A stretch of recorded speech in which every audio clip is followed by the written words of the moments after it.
everybody. This is Vince Miller. Thank you so much for joining me for some more time in God's Word. Our shout out today goes to Adam Wallace from Chesapeake, Virginia, who is launching his own group for men in his community.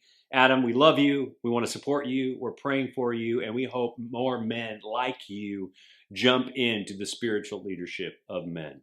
So thank you so much for reaching out. Today, this is for you. Galatians chapter 3, verses 15 through 16. It states, "To give a human example, brothers, even with a man-made covenant, no one annuls it or adds to it once it has been ratified.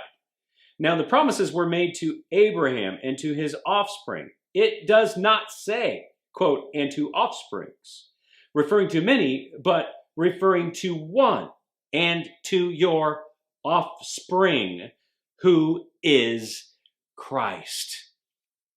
So a couple of things right away jump out at me from this text. First is this: God makes unchanging covenants rooted in his unchanging character. Second, God fulfills covenants down to the letter, underscoring his meticulous sovereignty.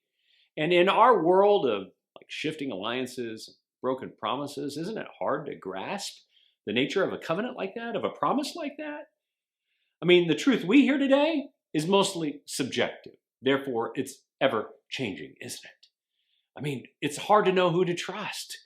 We see this in courtroom dramas and political debates. We're drowned in conflicting narratives all over the place, telling us different truths, leaving us wondering who to listen to and who to believe. I know you feel that way because that's the way I feel today. But with God, covenants are different. It's hard for our minds to comprehend this. Therefore, naturally, we make assumptions and conclusions that, well, are in varying degrees off. Well, the Judaizers in Galatia are slightly off in their understanding of God's covenant through Abraham and his promises. It was a covenant through one man, one offspring, and one seed, Jesus. It was not through righteous men, but a righteous man, that the blessing of the covenant would be realized for all men. It was made possible through Jesus by faith, the same faith that Abraham had in the future blessing that would come through him to all men. Now, this is what is so spectacular about faith in God. God's meticulous sovereignty and unending character are etched into every covenant he makes down to the letter. This makes him unlike man and therefore trustworthy in the purest sense of that word.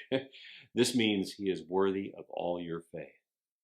So do this today. Abandon all your life to him in faith, because you can know he is trustworthy. I love you guys. I pray this has blessed you. If it has, share it with someone else, and I'll see you right back here again tomorrow.